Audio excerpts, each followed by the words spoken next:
Sa ngalan ng Ama, ng Anak, at ng Espiritu Santo. Amen. Sumainyo ang Panginoon. At sumaiyo rin.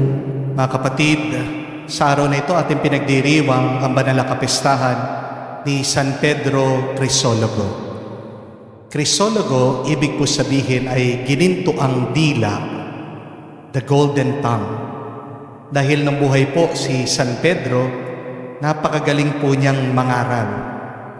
Ang tawag po sa mga humilya niya ay mga ginintoang sermon dahil napakalalim at punong-puno po ng kahulugan at katotohanan ang kanyang pangangaral.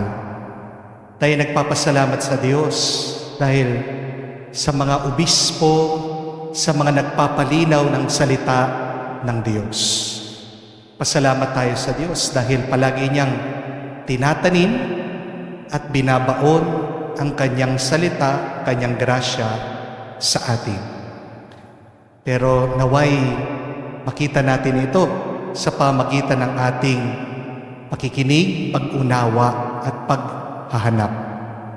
Sa napakaraming beses na kung saan binaliwala natin ang salita ng Diyos at wala tayong ibang hinanap kung hindi pera at kayamanan.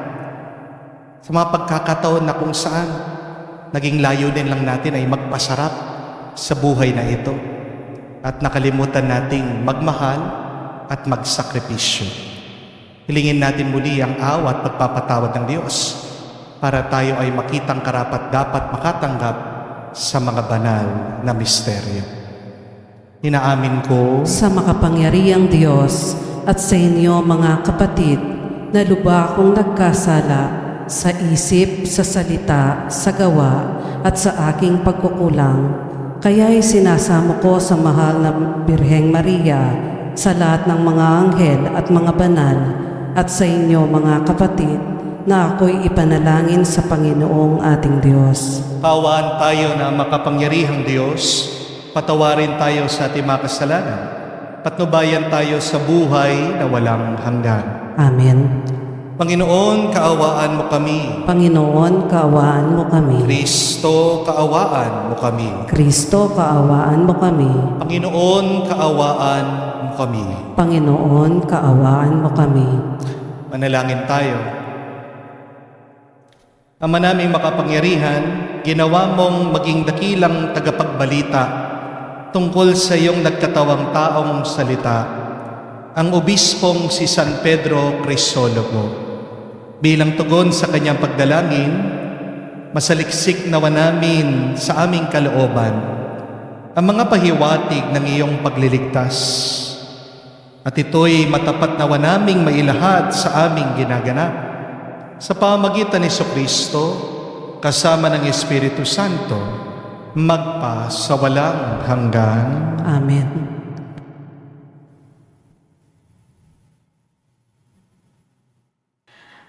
Pagbasa mula sa aklat ng Eksodo. Mula sa bundok ng Sinai, bumaba si Moises na dala ang 2 tapyas na batong kinasusulatan ng mga utos.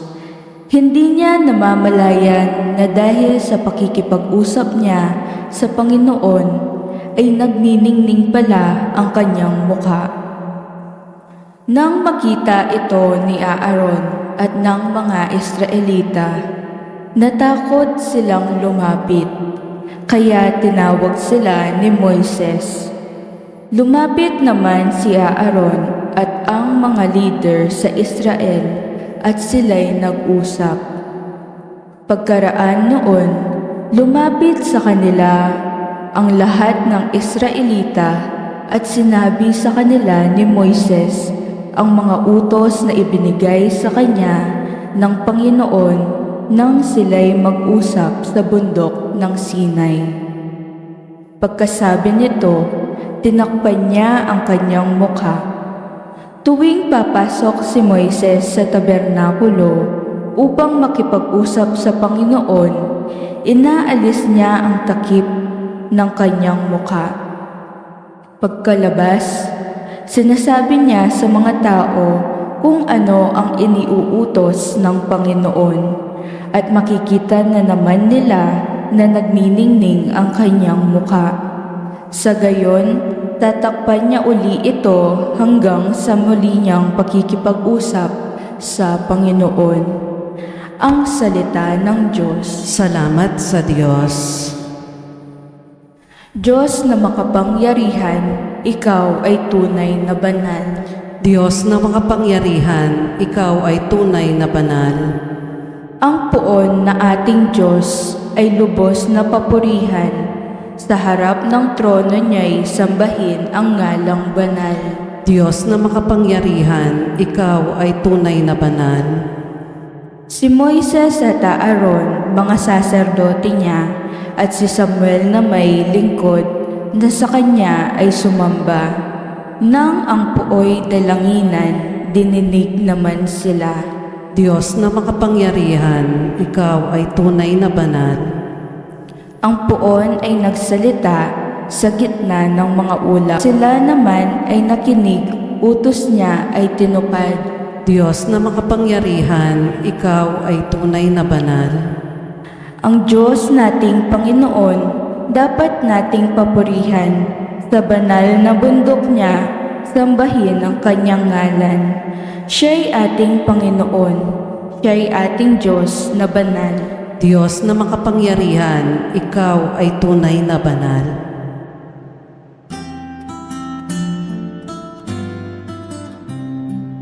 Alleluia, alleluia, alleluia, alleluia, alleluia, alleluia, alleluia,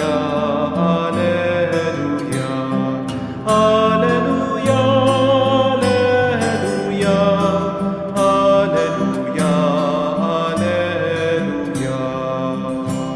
Aking mga kaibigan, alam na ninyo ang tanan na mula sa Amang Mahal. Aleluya, aleluya.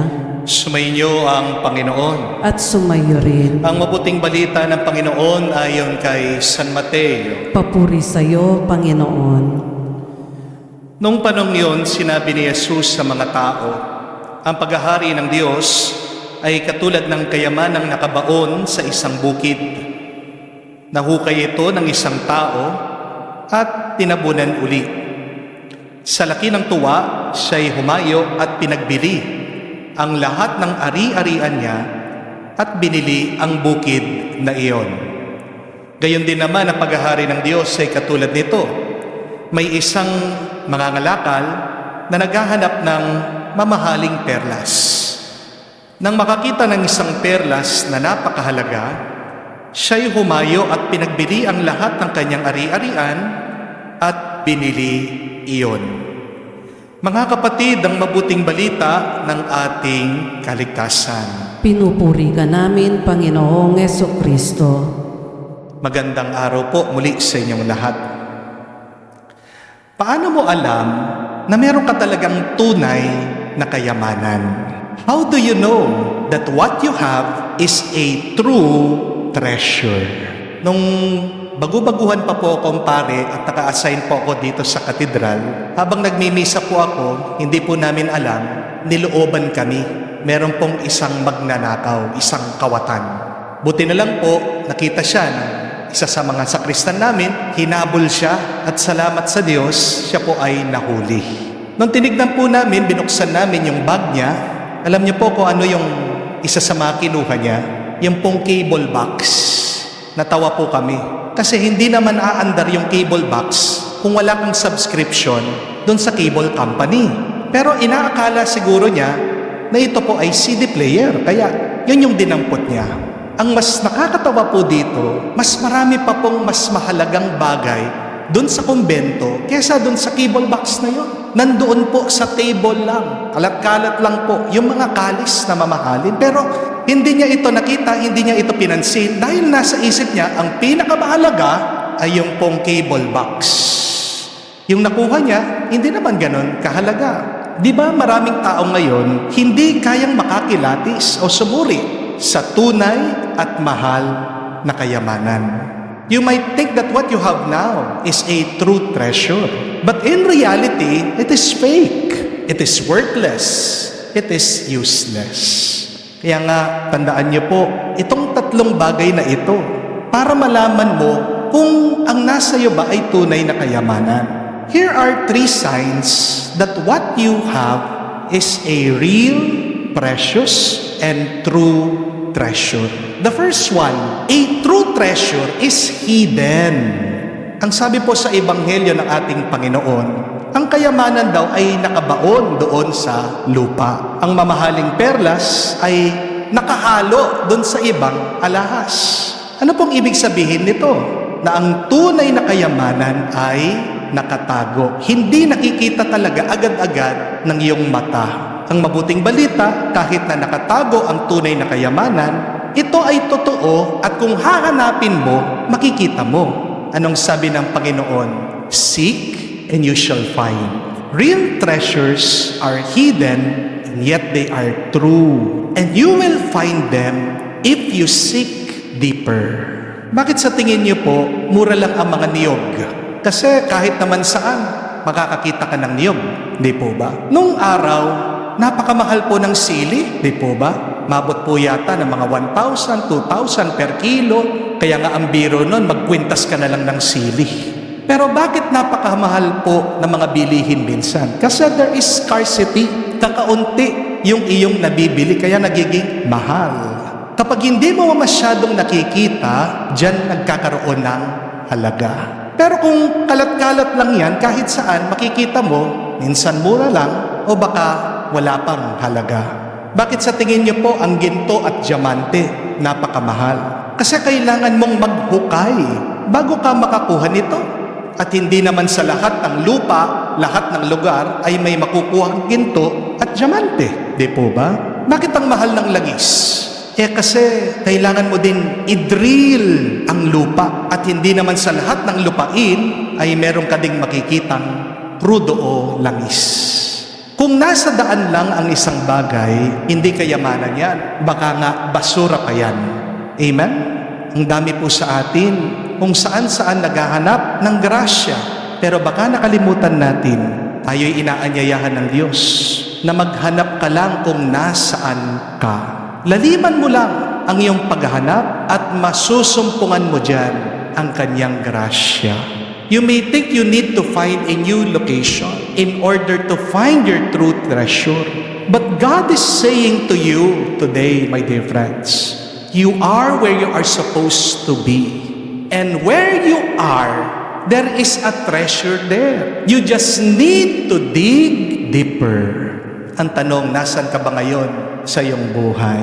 Maaaring naglalakad ka ngayon sa daan ng iyong depression, disappointments, discouragement, pero baka hindi mo alam, kapatid, may nakatagong tunay na kayamanan dyan, gitna ng iyong lungkot at mga problema. Pinapaalala sa atin ng Panginoon, si Jesus, ang kaharian ng Diyos ay hindi palaging obvious. Hindi naman palaging trending, viral, ang grasya ng Panginoon. Pero ito ay nakatago. Ang kanyang pagpapala ay hindi lang nakikita ng iyong mata. Consider your battles in life as your breakthrough. Ang labanan mo maaaring maging labasan ng bendisyon ng Diyos. Kaya kung wala kang nakukuhang kayamanan ngayon, humukay ka pa ng mas malalim. Baka nasa ibabaw ka pa lang. Because remember, all the precious treasures are buried within.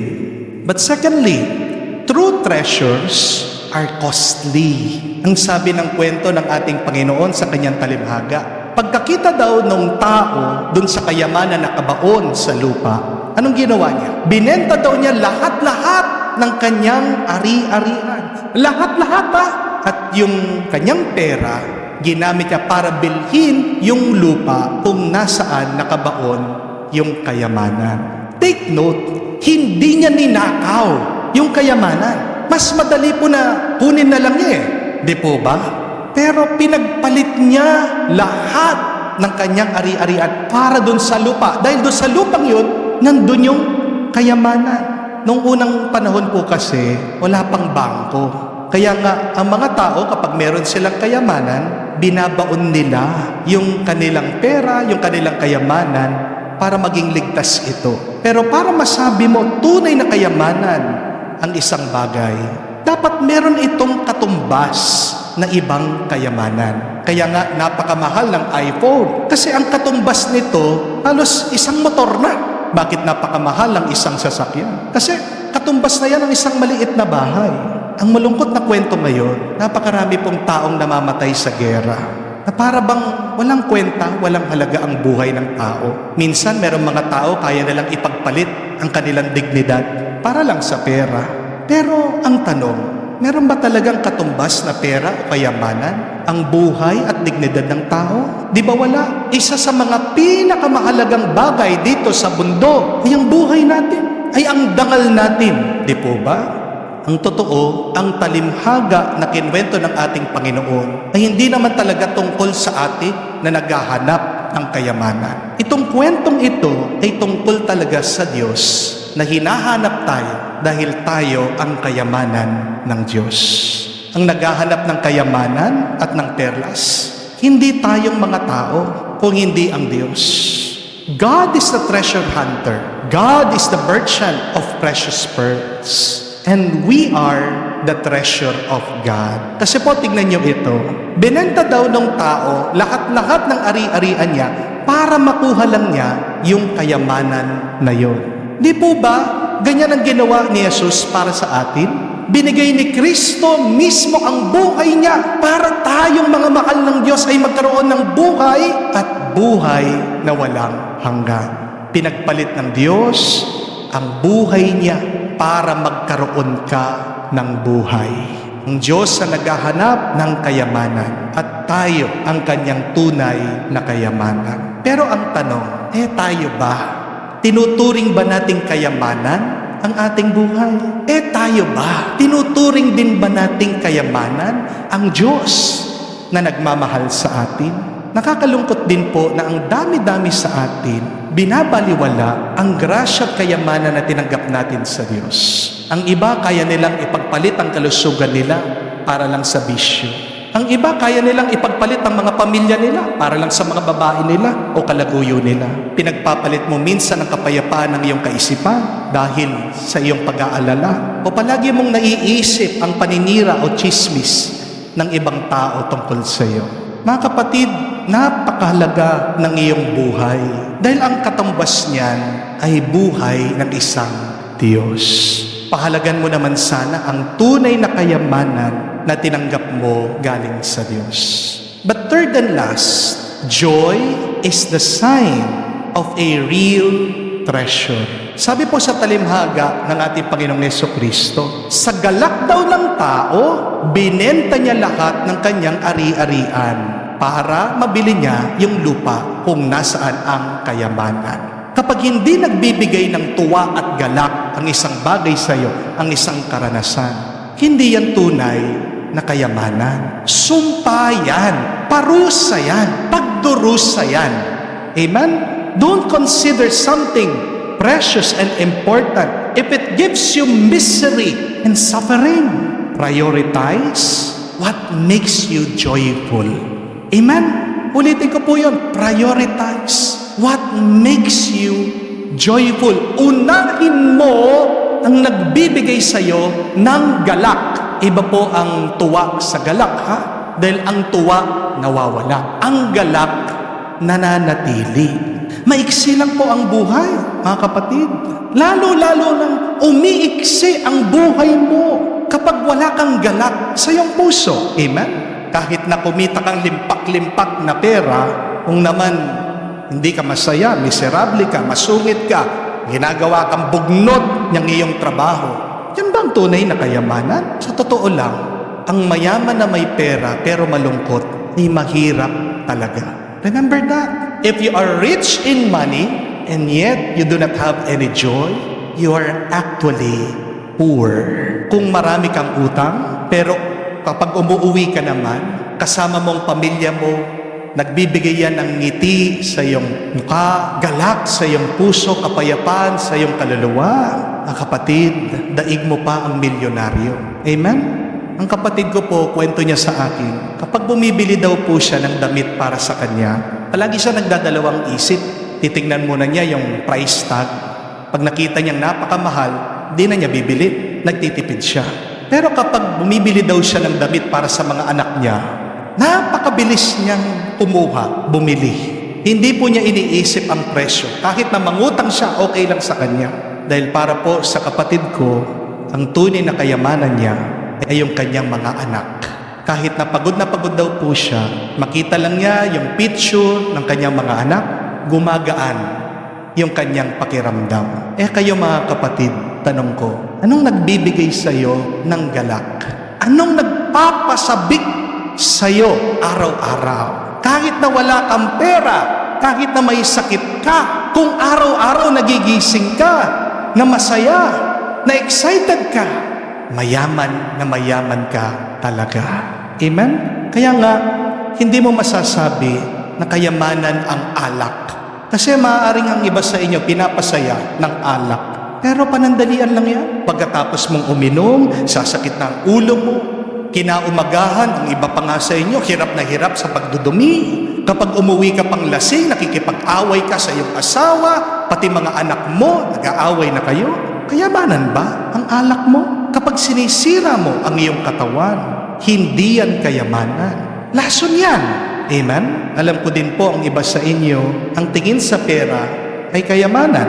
Opo, kapag may pera ka, mabibili mo ang iyong gusto. Pero ang tanong ko, palagi ka bang pinapasaya ng pera mo? Aminin niyo, di po ba? Pag meron kang pera, kulang pa, magrereklamo ka. Kapag wala kang pera, nag-aalala ka. Tingnan niyo na po, hindi tunay na kayamanan ang pera dahil hindi ka naman talaga palaging pinasasaya.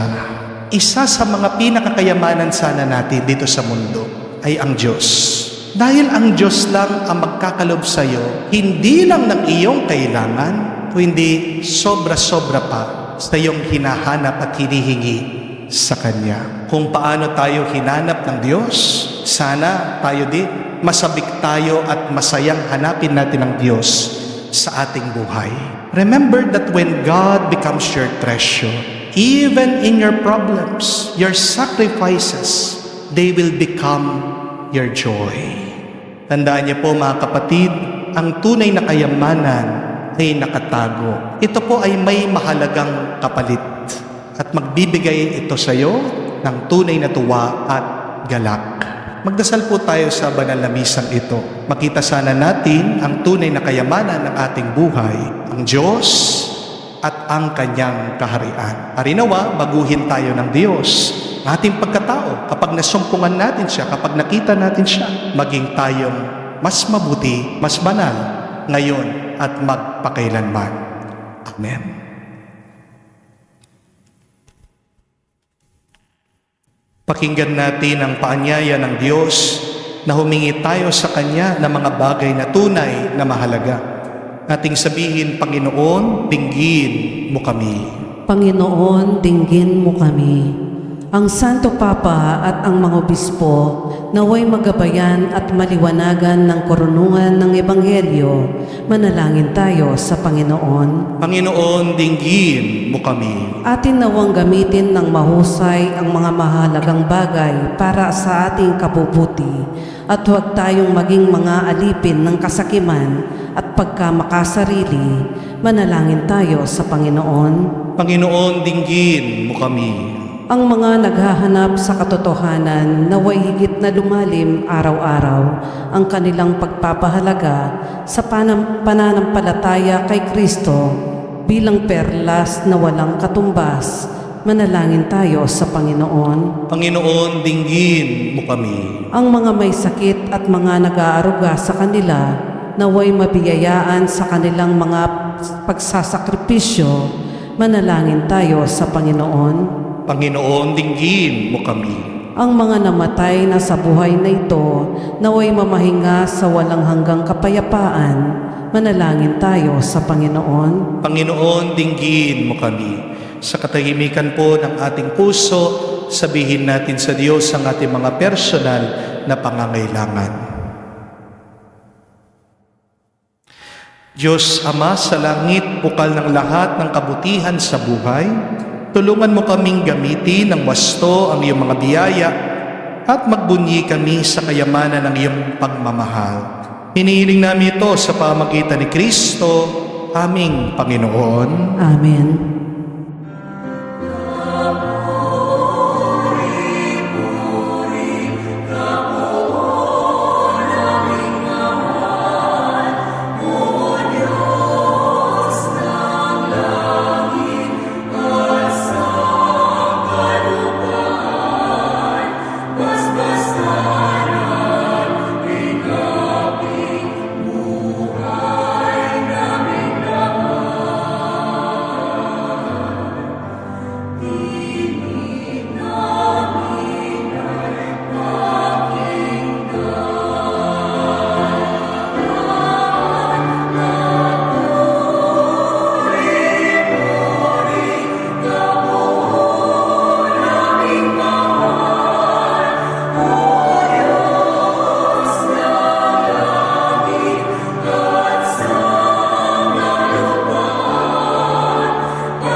Manalangin kayo mga kapatid, para ang ating mga paghahain ay kalugdan ng Diyos, Amang makapangyarihan. Tanggapin nawa ng Panginoon itong paghahain sa iyong mga kamay, sa kapurihan niya at karangalan, sa ating kapakinabangan at sa buong sambayanan niyang banal.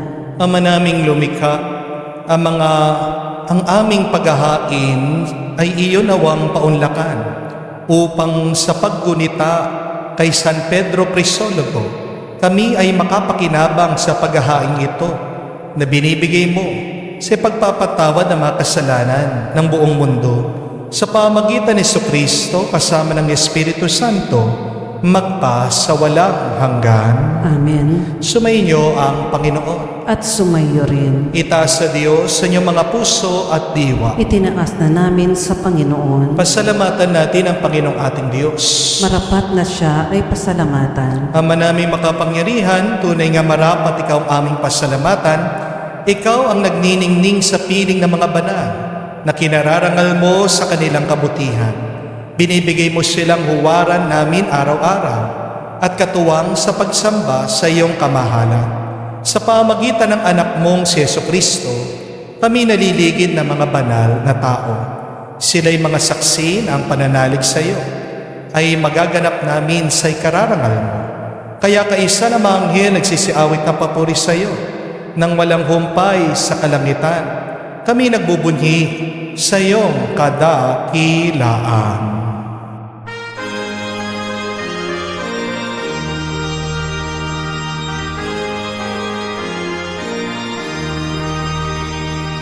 Santo, Santo, Santo, Panginoong Diyos ng mga hukbo.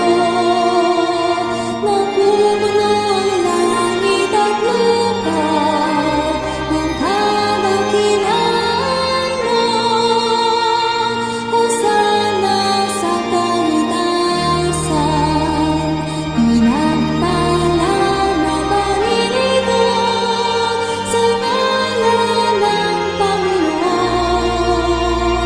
Hosana sa kaitaasan, Hosana sa kaitaasan.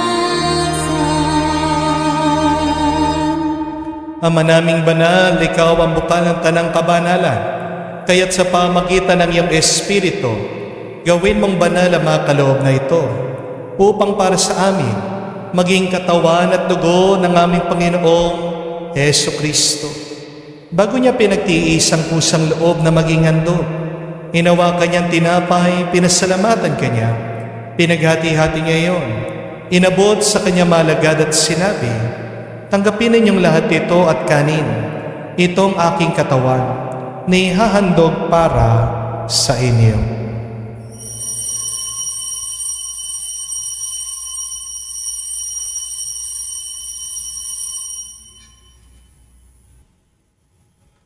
Gayon din naman na matapos ang hapunan, hinawakan niyang kalis. Muli kanyang pinasalamatan. Inabot niya ang kalis sa kanyang malagad at sinabi, "Tanggapin ninyong lahat ito at inumin. Itong kalis ng aking dugo, ng bago at walang hanggang tipan. Ang aking dugo na ibubuhos para sa inyo at para sa lahat, sa pagpapatawad ng mga kasalanan. Gawin ninyo ito sa pag-aalaala sa akin."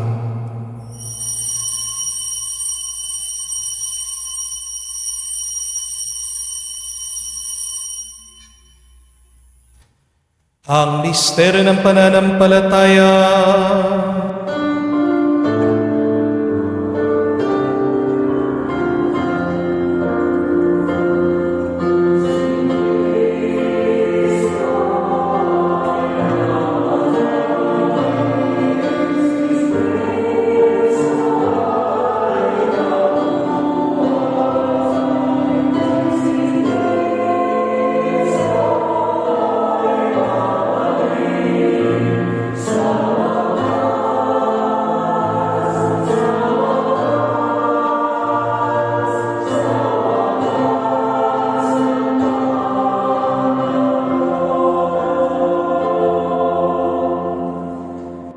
Ama, ginagawa namin ngayon ang pag-alaala sa pagkamatay, muling pagkabuhay ng iyong anak.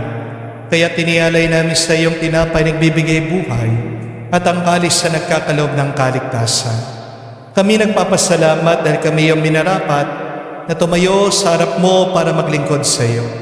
Sinasamo namin kami magsalo-salo sa katawan at dugo ni Kristo ay mabuklod sa pagkakaisa sa pamagitan ng Espiritu Santo.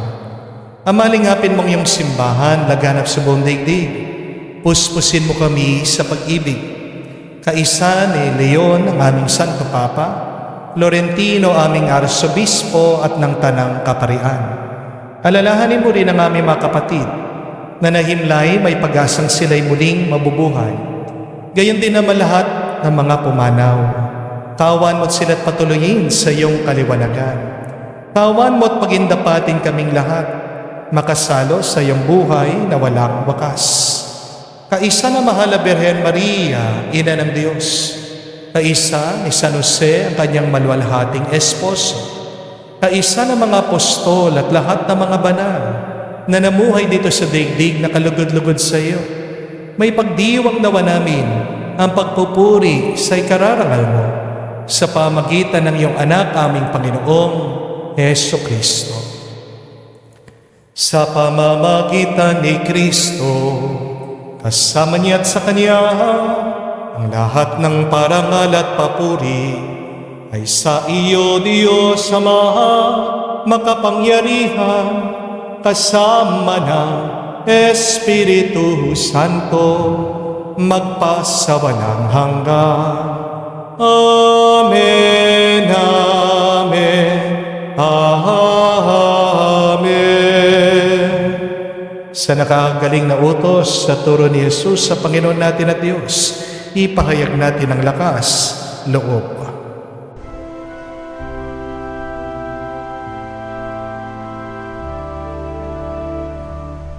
Ama namin, sumasalangit ka, sambahin ang ngalan mo, mapasa amin ang kaharian mo,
Hinihiling namin kabiyadya sa lahat ng masama, pagkalooban ng kapayapaan araw-araw, iligtas sa kasalanan, ilayo sa lahat ng kapahamakan, samantalang aming pinanabikan ang dakilang araw ng pagpapahayag ng tagapagligtas naming si Hesu Kristo. Sapagkat iyo ang kaharian at ang kapangyarihan at ang kapurihan magpakailanman. Amen. Panginoong Hesu Kristo, sinabi mo sa mga apostol, kapayapaan ang iniwang ko sa inyo. Ang aking kapayapaan binibigay ko sa inyo. Tungayan mo ang aming pananampalataya. Huwag ang aming pagkakasala. Pagkalooban mo kami ng kapayapaan at pagkakaisa ayon sa iyong kalooban. Kasama ng Espiritu Santo, magpa sa walang hanggan. Amen. Kapayapaan ng Panginoon ay laging sumainyo. At sumayo rin. Magbigayan po tayo ng kapayapaan sa bawat isa. Pisuyo po, kapayapaan po sa inyong lahat.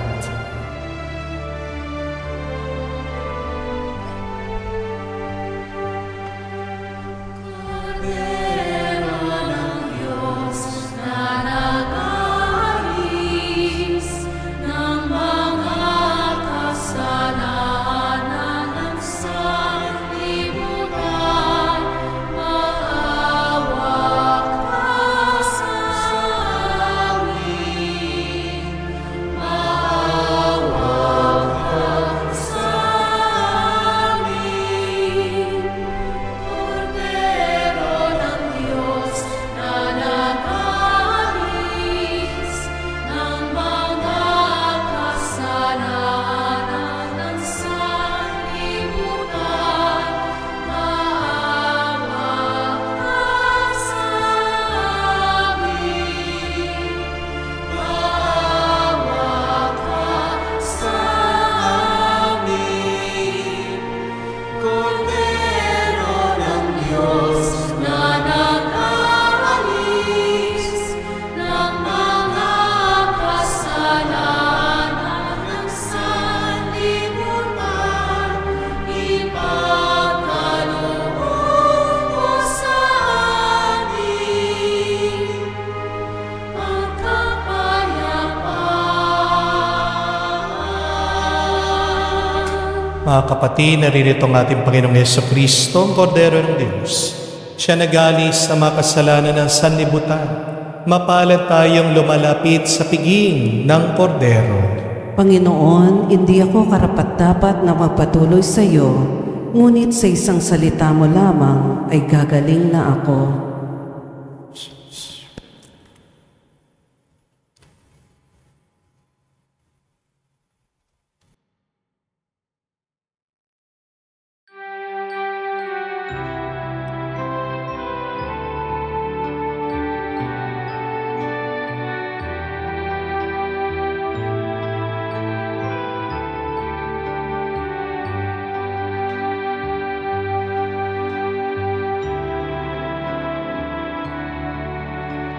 Alam kong pagkatao ko,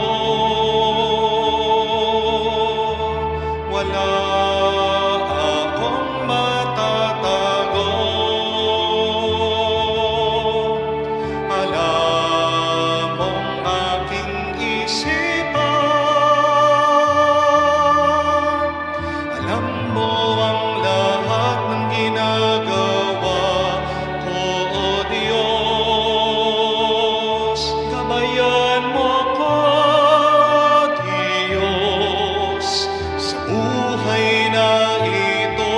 Ilapit mo ako sa pagmamahal mo. Dalhin mo ko, Panginoon, sa kalangitan. Buhay kasama mo.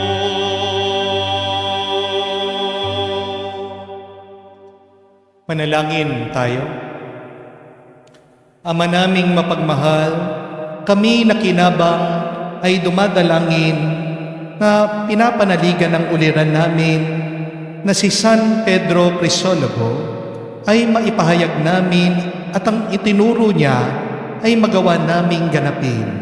Sa pamagitan ni Jesucristo, kasama ng Espiritu Santo, magpasawalang hanggan. Amen.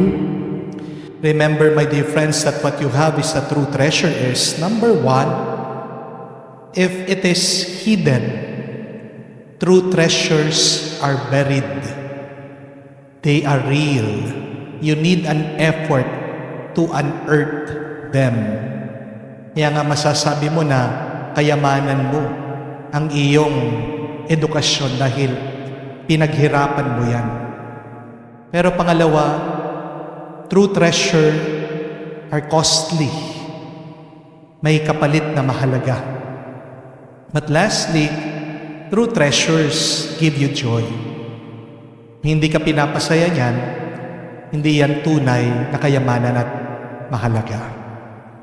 I want you to evaluate your life. What gives you true joy? Stay there. Huwag niyong ipagpapalit yung nagbibigay sa inyo ng tuwa at galak. Dahil maiksi lang ang buhay. Pasalamatan niyo sa Diyos ng kayamanan na pinagkaloob niya sa inyo. Mismong buhay natin, ang kapalit niya na yung buhay ng Diyos. At bilang pasasalamat natin sa Kanya, palagi tayong magpuri, palagi tayong dasal, palagi nating paglingkuran ng Panginoon, sundan mo naman ang kagustuhan din niya. Pray that God may also be your true, hidden, and precious treasure. Sumayin niyo ang Panginoon. At sumayo rin. At kayo basbasan ng Diyos makapangyarihan sa lahat, sa ngalan ng Ama, ng Anak, ng Espiritu Santo. Amen. Ang ating misa'y natapos na. Humayo kayo sa kapayapaan ni Kristo. Salamat sa Diyos.